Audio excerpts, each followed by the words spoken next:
Doctor Mohammad Yunus এই মুহূর্তে যে সিদ্ধান্ত নিয়েছে 100% ঠিক নিয়েছে। যখন ইট মারছে কাকা তো পুরো ইটের ভাটা উল্টে মেরা দিছে। ভাবিয়া করিও কাজ, করিয়া ভাবিও না, কারণ যার সাথে কাজ করতে গেছেন তিনি ধরতক্তা মার পেরেক স্টাইলের লোক, জোকাঙ্গানে ইসালা থাকা। ডক্টর মোহাম্মদ ইউনূস, তোমরা দুনিয়ার জমিনে যাই করো, এবার আসো মহাকাশে খেলবো তোমাদের সাথে। কারণ ডক্টর ইউনূস যে আন্তর্জাতিক খেলোয়াড়, তিনি একদম খেলে দিচ্ছেন, জাস্ট ওয়াও। না ছুঁই পানি মারি মাছ, এরকম একটা প্রবাদ আছে না? ডক্টর ইউনূস সকলের সাথে খেলে দিচ্ছেন। ডক্টর ইউনূস এবার খেল দেখিয়ে দিলেন। আজকে এমন একটা দিনে ডক্টর ইউনূস বুঝিয়ে দিলেন তিনি শুধুমাত্র নোবেল বিজয়ী নন, অর্থনীতিবিদ নন, শিল্পোদ্যোক্তা নন, বরং তিনি একজন রাজনৈতিক প্রজ্ঞাবান ব্যক্তিও। কেন বলছি? কারণ ডক্টর ইউনূস জামাত এনসিপির চমৎকার উদ্যাপন, যা জাতির জন্য ঐতিহাসিক মুহূর্ত হয়ে উঠবে। এই সুখবর দিলেন মাননীয় প্রধান উপদেষ্টা প্রফেসর ডক্টর মোহাম্মদ ইউনূস নিজেই। এটা একটা উৎসবের রাত। বাংলাদেশে সাধারণত চাঁদ রাত যেরকম উদযাপন করে তরুণ প্রজন্ম, এরকম একটা চাঁদ রাত প্রফেসর ডক্টর মোহাম্মদ ইউনূস এমন একটা গুগলি মারলো, এই বল না প্লেয়ার খেলতে পারে না ছাড়তে পারে। মানে গুগলি যখন মারে না কোনো মানে ভালো বলার, তখন ব্যাটসম্যান খুব চিন্তায় বলে যে আমি কি বলটা ধরবো না বলটা ছেড়ে দেবো, ধরলে ক্যাচটা পড়বে আর ছেড়ে দিলে বলটা উঠে যাবো। এই যে একটা গুগলির খেলা, এর জন্য যারা ভালো গুগলি খেলে তাদেরকে সারা বিশ্বেই দাম দেওয়া হয়। ডক্টর ইউনূসের ঘোষণায় কার লাভ কার ক্ষতি অকল্পনীয় পরিস্থিতি, চূড়ান্ত সিদ্ধান্ত দিয়েছেন প্রধান উপদেষ্টা ডক্টর মোহাম্মদ ইউনূস। শেখ হাসিনা আপনি আর লকডাউন দেন, লকডাউন 24 দিলেও আপনি ফিরতে পারবেন না। প্রিয় দর্শক, বাংলাদেশের রাজনৈতিক প্রেক্ষাপট ও সার্বিক পরিস্থিতির কিছু ভিডিও নিয়ে আপনাদের সামনে হাজির হয়েছি, যার কিছু অংশবিশেষ আপনারা ইতিমধ্যেই দেখে ফেলেছেন এবং এই অংশবিশেষ দেখার মাধ্যমে আপনারা বুঝতে পেরে গেছেন যে আজকের ভিডিওটা কতটা গুরুত্বপূর্ণ হতে যাচ্ছে। তাই প্রিয় দর্শক, সম্পূর্ণ ভিডিওটি না টেনে দেখলে আপনারা ভিডিওর মূল বিষয়টি বুঝতে পারবেন। আমি আর বেশি কথা বাড়াবো না, তবে যারা চ্যানেলটিতে নতুন তারা সাবস্ক্রাইব করে পাশে থাকা বেল আইকনটি বাজিয়ে দিবেন, আর যারা ইতিমধ্যেই সাবস্ক্রাইব করে রেখেছেন তাদেরকে অসংখ্য ধন্যবাদ। তো চলুন একটি লাইক দিয়ে ধারাবাহিকভাবে সম্পূর্ণ ভিডিওর বিস্তারিত আলোচনা দেখে আসি। প্রফেসর ডক্টর মোহাম্মদ ইউনূসকে আপনারা সবাই ভাবছিলেন উনি তো অর্থনীতিবিদ, উনি তো রাজনীতি কিছু বুঝেন না। উনি বাংলাদেশের মানুষকে রাজনীতি শিখাইয়া দিছে, রাজনীতিবিদদের রাজনীতি শিখাইয়া দিছে। উনি এই যে কত বড় খেলোয়াড়, যেটা আমরা আগেও অনেকবার বলছি, উনি বিশ্বমানের খেলোয়াড়, উনি পাক্কা খেলোয়াড়, উনি খতরনাক খেলোয়াড়। আসলে কি তাই? আসলে কি উনি খুব বড় একজন খেলোয়াড়? প্রফেসর ডক্টর মোহাম্মদ ইউনূস এমন একটা গুগলি মারলো, এই বল না প্লেয়ার খেলতে পারে না ছাড়তে পারে। মানে গুগলি যখন মারে না কোনো মানে ভালো বলার, তখন ব্যাটসম্যান খুব চিন্তায় বলে যে আমি কি বলটা ধরবো না বলটা ছেড়ে দেবো, ধরলে ক্যাচটা পড়বে আর ছেড়ে দিলে বলটা উঠে যাবো। এই যে একটা গুগলির খেলা, এর জন্য যারা ভালো গুগলি খেলে তাদেরকে সারা বিশ্বেই দাম দেওয়া হয়। প্রফেসর ডক্টর মোহাম্মদ ইউনূস সাহেব নাকি আজকে একটা এমন গুগলি খেলছেন যেটা মানলেও প্রবলেম, না মানলেও প্রবলেম। ডক্টর ইউনূস জামাত এনসিপির চমৎকার উদযাপন। দর্শক, আওয়ামী লীগ লকডাউনের নামে মাঠে নামার চেষ্টা করেছে, যদিও তাদের লকডাউনের তেমন কোনো অস্তিত্ব নাই, কিন্তু বিষয়টা উদযাপন করেছে সরকার, উদযাপন করেছে জামাত ইসলামী, ইসলামী ছাত্র শিবির, উদযাপন করেছে এনসিপি।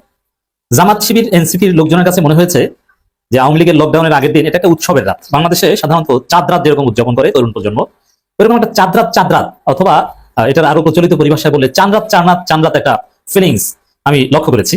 ঢাকার বিভিন্ন প্রান্তে বিরিয়ানি রান্না করা, খিচুড়ি রান্না করা, রাত ভর সজাগ থাকা এবং একটা আনন্দ ফিলিং, একটা জয়েস মুড, যে কেউ রাস্তায় যাচ্ছে, কেউ একটু লাঠি নিয়ে যাচ্ছে, কেউ হাতুড়ি নিয়ে যাচ্ছে, কেউ একটা স্টাম্প নিয়ে যাচ্ছে, কিন্তু কোথাও কোনো আওয়ামী লীগ নাই। দু একজন ধরা পড়ে ধানমন্ডি 32 বা বিভিন্ন জায়গায়, সেটাকে আবার উদযাপন করে চমৎকার ভাবে। দর্শক, সরকারেরও সেরকম একটা ফেস্টিভ মুড। সরকার আইন শৃঙ্খলা রক্ষাকারী বাহিনী একটু শারীরিকভাবে গতিশীল হলো, একটু নড়াচড়া করলো, সবাই খুব সকাল সকাল ঘুম থেকে উঠে পাহারা দেওয়া ইত্যাদি, কিন্তু আওয়ামী লীগ নাই। কি হলো? আওয়ামী লীগের কিছু লোকজন ফাউর উপর একটা মার খেলো। লকডাউনের কোনো প্রভাব কোথাও নেই, একদম ব্যর্থ, জনজীবন একদম স্বাভাবিক।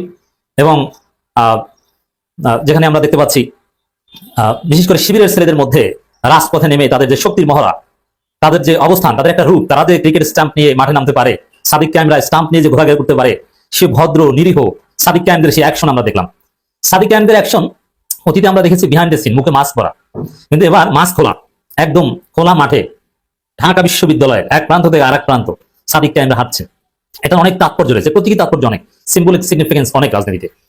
তো দর্শক, এই উদযাপনের মধ্য দিয়ে তাতে কি একটু রিহার্সেল হলো, মানে একটু শরীরে একটু গতি পেলো জামাত শিবির এনসিপি বিএনপির অনেকে, যদি সাংগঠনিকভাবে বিএনপির কথা আমি এখানে বলছি না এই কারণে, কারণ বিএনপি সাংগঠনিকভাবে ঘোষণা দিয়েছে আওয়ামী লীগের বিরুদ্ধে সব মামলা প্রত্যাহার করে নেবে। যেহেতু এই লকডাউন, এই আওয়ামী বিরোধিতা এটা মামলা কেন্দ্রিক, শেখ হাসিনা মামলার রায়ের দিন নির্ধারণ কেন্দ্রিক, এই কারণে এখানে বিএনপি মাঠে নামলো সেটা প্রাসঙ্গিক না। বিএনপি কেউ মাঠে নামছে, মারামারি করছে, মাদারীপুর সহ বিভিন্ন জায়গায় বিএনপি লোকজনের উপর আওয়ামী লীগ হামলাও করেছে। এখন বিএনপি তো নিজেরাও মারামারি করে, মারামারির নানান সমীকরণ থাকতে পারে, কিন্তু সাংগঠনিকভাবে যেখানে বিএনপির মহাসচিব ঘোষণা করেছেন আওয়ামী লীগের বিরুদ্ধে থাকা সব মামলা তারা প্রত্যাহার করে নেবেন এবং নৌকার ভোটারদের পাশে থাকবেন, সেখানে বিএনপির মাঠে নামাটা ওইভাবে সিগনিফিকেন্টলি দেখার কিছু নেই, আওয়ামী বিরোধিতার দৃষ্টিকোণ থেকে দেখার কিছু নেই। তো দর্শক, এখন এইভাবে উদযাপন করে শরীরে একটু গতিশীলতা তৈরি করে পরবর্তী গন্তব্য ইউনূস জামাত এনসিপি এদের পরবর্তী গন্তব্য 17 নভেম্বর। কি ঘটবে? 17 নভেম্বর হাসিনার ফাঁসির রায় হবে। 13 নভেম্বর আপনারা এই লকডাউন অকার্যকর করে দেওয়া, জনতার রাজপথে শক্তিশালী অবস্থান, একটু ব্যায়ামও দরকার আছে, মাঝে মাঝে এরকম নাড়াচাড়া দেওয়ার দরকার আছে, নইলে রাজনৈতিক কর্মীরা ঝিমিয়ে পড়ে। সবসময় ইনডোর প্রোগ্রাম না, একটু লাঠিসোঁটা নিয়ে স্টাম্প বানিয়ে রেডি রাখা। আওয়ামী লীগ না পেলেও এই স্টাম্পগুলো ভবিষ্যতে কাজে লাগবে, এটা অতীব জরুরি ছিল। সেই জরুরি কাজটা সম্ভব হয়েছে আওয়ামী লীগের লকডাউনকে কেন্দ্র করে। এবং 13 তারিখ তো জাস্ট সেমিফাইনাল, ফাইনাল নয় 17 নভেম্বর। 17 নভেম্বর কি ঘটবে? 17 নভেম্বরের আগে আওয়ামী লীগ একটা কঠিন ডলা খাবে। 13 তারিখ মোটামুটি ভালো ডলা খেয়েছে, তো এরা বোকা। এদের ফাইনাল ম্যাচের আগেই সেমিফাইনালেই আওয়ামী লীগ তাদের শক্তি ক্ষয় করে ফেলেছে মোটামুটি। যতটুকু ডলা খেয়েছে বা বাকি 4 দিনে যতটুকু ডলা খাবে, তাতে আসলে আওয়ামী লীগ 17 তারিখ কিছুই করতে পারবে না। আর আওয়ামী লীগ 17 তারিখ কিছু করতে গেলে মাইকটা যেন ভালোভাবে দেওয়া যায়, তার রিহার্সালটা ভালোভাবে 13 তারিখ জামাত, এনসিপি, ডক্টর ইউনূস সরকারের পুলিশ, বিজিবি এরা ভালোভাবে সেরে নিল। তো 17 তারিখ কি হবে? 17 তারিখ শেখ হাসিনার রায় হবে, ফাঁসির রায় হবে। ফাঁসি ছাড়া বিকল্প কিছু নেই, আইনজীবীরা এটাই জানিয়েছেন। সর্বোচ্চ শাস্তি হ্যাঙ্গিং আনটিল ডেথ, এটাই হচ্ছে শেখ হাসিনা একমাত্র প্রাপ্য। শেখ হাসিনা যে অপরাধ করেছেন তাতে 1000 ফাঁসি দিলেও শেষ হয় না। এখানে বিএনপি দুর্ভাগ্যক্রমে আউট হয়ে গেছে। এই যে খেলা, এই যে উদযাপন, এতে বিএনপি নাই, দুইটা কারণে। এক হচ্ছে দলীয়ভাবে বিএনপি ঘোষণা দিয়েছে যে আওয়ামী লীগের বিরুদ্ধে থাকা সব মামলা তারা প্রত্যাহার করে নেবে। এই জন্য শেখ হাসিনার বিরুদ্ধে মামলা টামলা এগুলো, বিএনপি তো আদর্শিকভাবে শেখ হাসিনার বিরুদ্ধে মামলার বিরুদ্ধে, তো শেখ হাসিনা ফাঁসির রায় তারা তো এগুলো প্রত্যাহার করে নেবে, এটা তাদের ঘোষণা। তাতে বিএনপি এখানে রাজনৈতিকভাবে বেকায়দায় পড়েছে, যার ফলে আমরা কিন্তু এই উদযাপনের মধ্যে বিএনপিকে রাখতে পারিনি।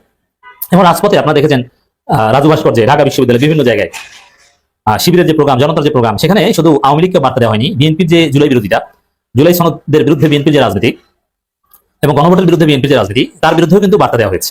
আপনারা ঠিক করেন, দেশের মানুষের দিকে তাকিয়ে আপনারা একটু নমনীয় হন, নির্বাচনী গণহত্যাগুলো বন্ধ করেন।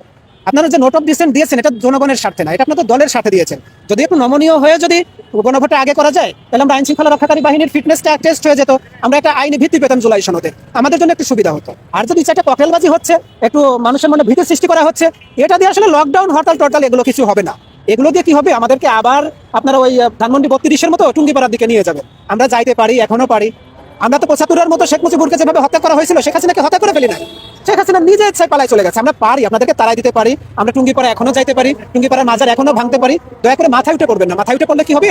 ইচ্ছে করে আপনাদেরকে একটা আছাড় দিতে হবে। যখন আছাড়টা দিব তখন আপনারা সহ্য করতে পারবেন না। শেখ হাসিনা বাংলাদেশে আসবে না, শেখ হাসিনা আর হাসবে না, কারণ শেখ হাসিনার প্যারালাইসিস হয়ে গেছে 1.5 মাস আগে। উনি নিজে হাসলেই তো বিস্তৃতি দেখা যায়, তো বাংলাদেশ আসবে কি করে? আমাকে একটু বুঝাই বলেন তো। আওয়ামী লীগের যারা আছেন, যারা মানুষকে উস্কানি দিয়ে দেশের মানুষকে হত্যা করার জন্য, দেশের ভিতর অপ্রীতিকর ঘটনা ঘটানোর জন্য চেষ্টা করতেছেন, একটু সাবধান হয়ে যান। 15 তারিখের পর থেকে রাজনীতিবিদরা চাচ্ছে যে আপনারা একটা ভোট দেন, যেটা একটা ভোটের হিসাব আছে। আপনারা ভোট দিয়ে যখনই বেরোবেন, আপনাদের পিঠে চামড়া আমরা তুলে নিই। যে যখন জুলাই বিপ্লবটা হয়, তখন কিন্তু সংবিধানটা রহিত হয়ে গেছে, সংবিধানের কোনো কার্যক্রম কিন্তু আর চলমান নাই। এখন কি করতে হবে? জনগণের ম্যান্ডেটটা নিয়ে জানতে হবে যে আগামী নির্বাচন হবে কিনা, জুলাই সনদটা হবে কিনা, এটা জনগণের ম্যান্ডেটের উপর নির্ভর করবে। যদি দেখেন জামাত ইসলামের যে আমির, উনি সরাসরি বলেই দিয়েছে, যদি আপনারা গণভোট না চান, আপনাদের জন্য 26 সালের জাতীয় নির্বাচনও নাই। এখন গণভোটটা না হয়ে যদি আমাদের জুলাই সনদের আইনি ভিত্তি না থাকে, আমাদের গলায় তো ফাঁসির দড়ি ঝুলে আছে। কারণ এটাও আমাদেরকে শেষ পর্যন্ত কি করবে? যে বিপ্লবীদেরকে ফাঁসিতে ঝুলাবে। যেমন শেখ হাসিনা ক্ষমতায় থাকতে তার বাবার খুনিদেরকে বিদেশ থেকে এনে ফাঁসিতে ঝুলাইছিলেন। এখন জামাত ইসলাম চাক, 8 দল চাক, অন্য কোনো দল চাক বা না চাক, বিপ্লবীদের উচিত হবে যে দলই চাচ্ছে জুলাই সনদের আইনি ভিত্তি, একটা লেভেল প্লেইং ফিল্ড, সবাই এতে একাত্মতা প্রকাশ করে। আমি নিজে থাকবো যমুনা ঘেরাও কর্মসূচিতে, আমি নিজেও থাকবো। কারণ সরকার যদি ভালোভাবে না বুঝে, যেমন আমার কোনোভাবেই পছন্দ না স্বরাষ্ট্র উপদেষ্টাকে, না উনি চেয়ারটা ছাড়তেছে, না উনি একটু কোমর সোজা করে দাঁড়াচ্ছে, না আইন শৃঙ্খলা রক্ষাকারী বাহিনীকে চালাইতে পারতেছে। উনি এত বড় বেশরম যে উনি বাথরুমেও যাবে না, বদনাটাও ছাড়বে না। ওনার উচিত হবে সামনে নির্বাচনকে কেন্দ্র করে যেন গণহত্যা না হয়, মানুষের উপর যেন কোনো রকম কোনো আঘাত না আসে, সেটা চিন্তা করা। উনি চেয়ার ধরে বসে আছে। উনি কি বুঝেন স্বরাষ্ট্র মন্ত্রণালয়? আমাকে একটু বুঝাই বলেন তো। মানুষকে কেন মারতে হবে? আজকে বাসের ভিতর দেখলেন যে একজন মানুষ পুরাই মারা হয়েছে, উনি রাজনীতি বুঝেন? ওনাকে মেরে দেওয়া হয়েছে, অথচ স্বরাষ্ট্র উপদেষ্টা এটার জবাব দেওয়ার কোনো প্রয়োজনই মনে করতেছে না। উনি হয়তো চেয়ারটা ছেড়ে দিক, না হলে উনি কোমর সোজা করে একটু শক্ত করে দাঁড়ান, যেন সাধারণ মানুষের ক্ষতি না হয়। জুলাই সনদ তো দিতেই হবে, নির্বাচনের আগেই দিতে হবে, এবং যে কোনোভাবে দিতে হবে। ভাষাটা যদি সহজভাবে নিতে পারেন তো নিলেন, নাহলে এর থেকে শক্ত ভাষা আছে। বাঁশের লাঠি যদি একটু নরম মনে হয়, এর থেকে শক্ত লাঠি আছে। আপনাদের জুলাই সনদের আইনি ভিত্তি দিতে হবে, দিতে হবে, দিতে হবে, এটাই শেষ কথা। সম্পূর্ণ ভিডিওটি দেখার জন্য আপনাকে অসংখ্য ধন্যবাদ। ভিডিওটি দেখার মাধ্যমে আপনি কি উপলব্ধি করতে পারলেন তা কমেন্টের মাধ্যমে জানান। আজকের মতো এ পর্যন্তই। ভালো থাকবেন, সুস্থ থাকবেন। আল্লাহ হাফেজ।